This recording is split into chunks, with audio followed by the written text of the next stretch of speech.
After graduating uni in Manchester, England, around 2011, I took a job doing door-to-door for a charity fundraising company. I'd studied history, but there weren't any relevant jobs, so it was an easy way to stay in the city.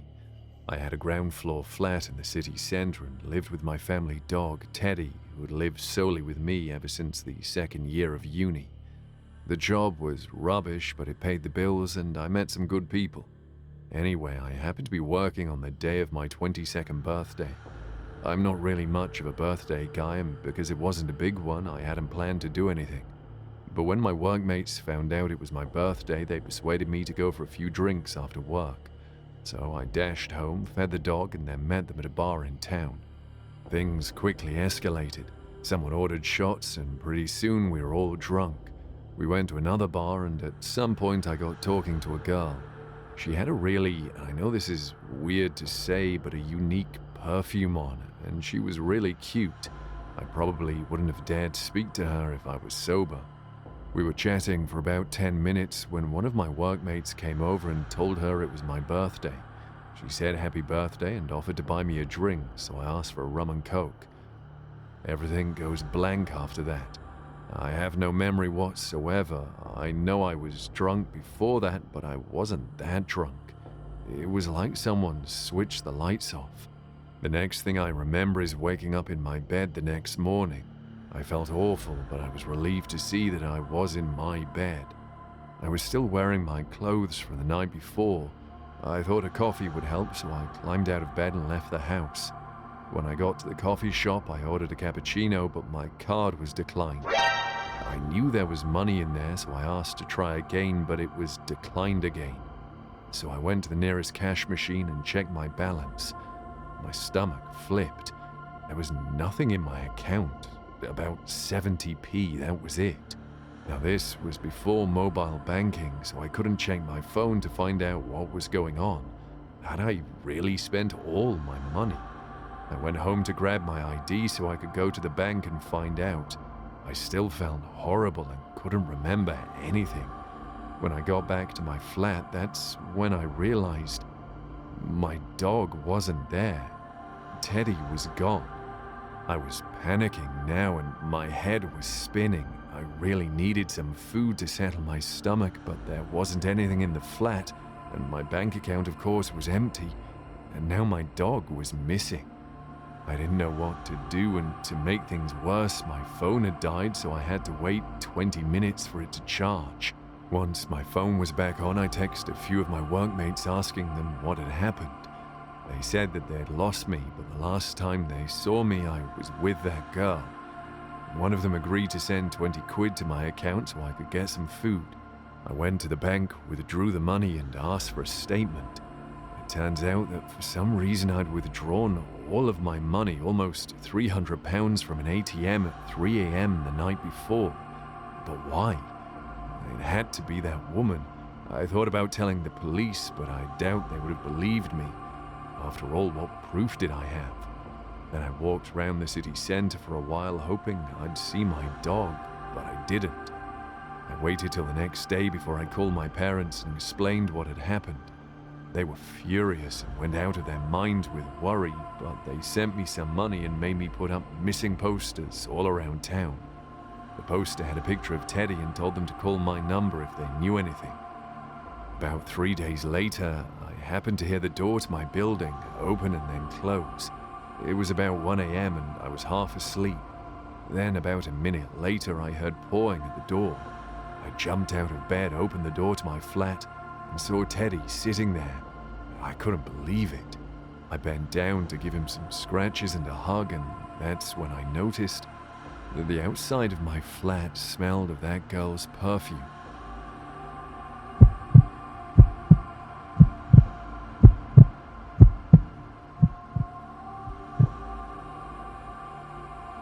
I have a 4-year-old cockapoo named Mindy. She has such a sweet temperament and she never barks at anyone, like ever. Not at other dogs, not even at the mailman. She's great, she just likes playing and snuggling up on the sofa. I'm 17 and still live at home with my parents in an old English town. I'm a total daddy's girl, and maybe a bit of a spoiled only child. My parents got me Mindy after I nagged them for ages. Anyway, not too long ago, I was walking Mindy in the park when she randomly starts barking at this man. I was shocked because she never barks and was barking really loud and aggressively at this guy, and she was straining at the leash too, trying to get at it. The guy was middle-aged, pretty normal looking, had grey hair, glasses, and a slightly hunched posture. I apologized for my dog and he muttered something along the lines of "it's okay" and then carried on walking. I didn't think much more of it until a few days later when I was walking her on a different route and saw the same guy again. Once again, Mindy went mad and started barking at him and trying to get to him. I apologized again and pulled her away. I mentioned it to my parents that night and they thought it was a bit weird too. We ended up passing the guy a few more times that week on different walks and Mindy barked at him every time. But she never barked at anyone else on those walks. And then the next week, Thursday, we were all fast asleep when Mindy started barking at the patio doors at the back of the house. She had never done that before, so my dad ran downstairs to check what was going on, but he couldn't see anything. The next night, my parents went out on a date night at a restaurant in town.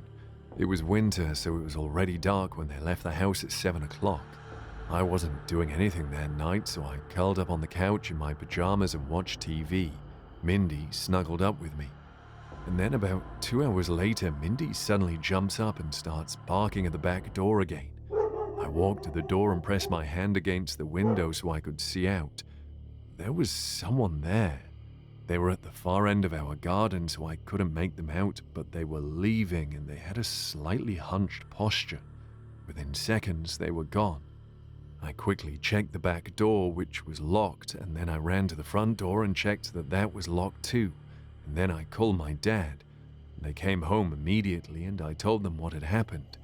They said I was probably just freaking myself out, but to make me feel better, my dad bought 2 security cameras the next day. Well, we didn't see anyone outside again after that. But then about a month later, there was a knock on my door. It was a policeman. They asked to speak to my mum and dad. It turns out that someone else had reported this guy, the one Mindy kept barking at, after they caught him spying on their child with a camera. So the police had gotten a warrant and searched his flat. They'd found photos of lots of girls from the area, including photos of me. Because we live in a small village, the policeman recognized me and came to let us know that the guy had been arrested. It turns out Mindy was right to bark at him, the dirty pervert. Luckily, she's not barked at anyone since. The next time she does, though, I'll be sure to take notice.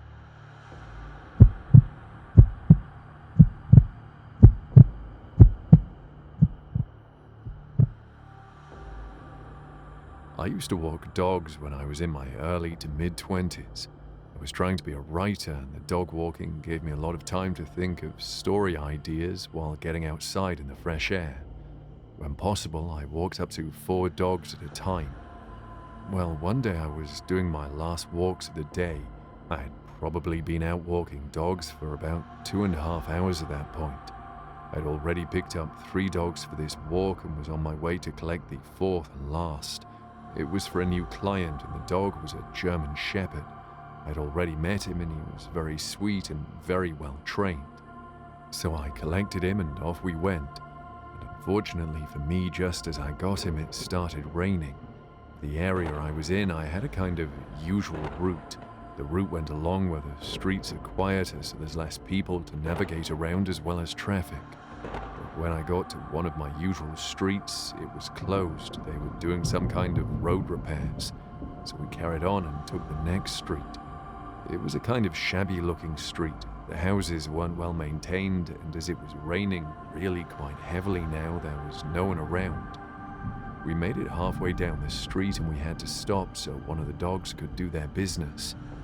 At the same time, the new dog, the German Shepherd, started barking at the house we had stopped outside of and pulling on the leash. I pulled him back to me and he settled down, and so I bent down to pick up the other dog's mess.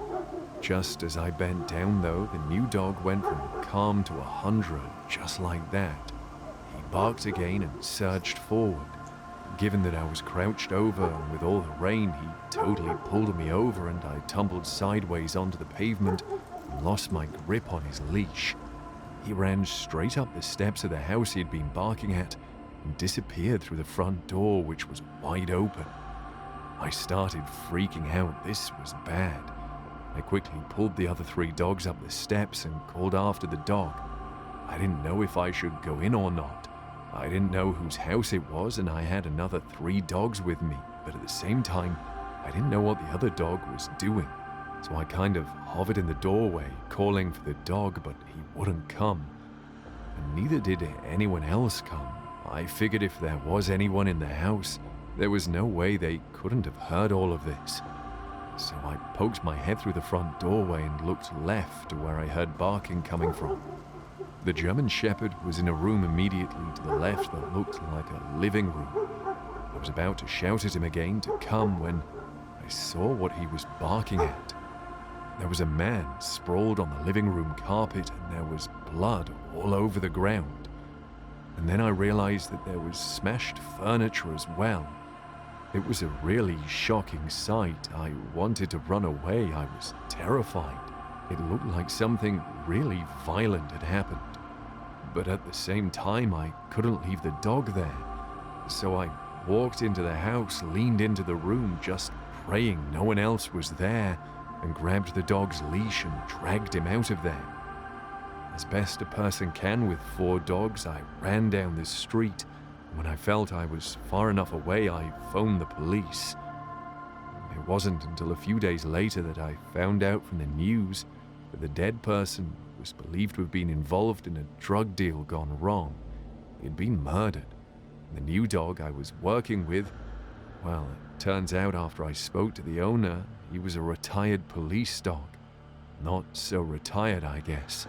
I assume he smelled the drugs or the body from outside, I don't know. That was the first and last time I walked that dog, though, and I never went back down that street.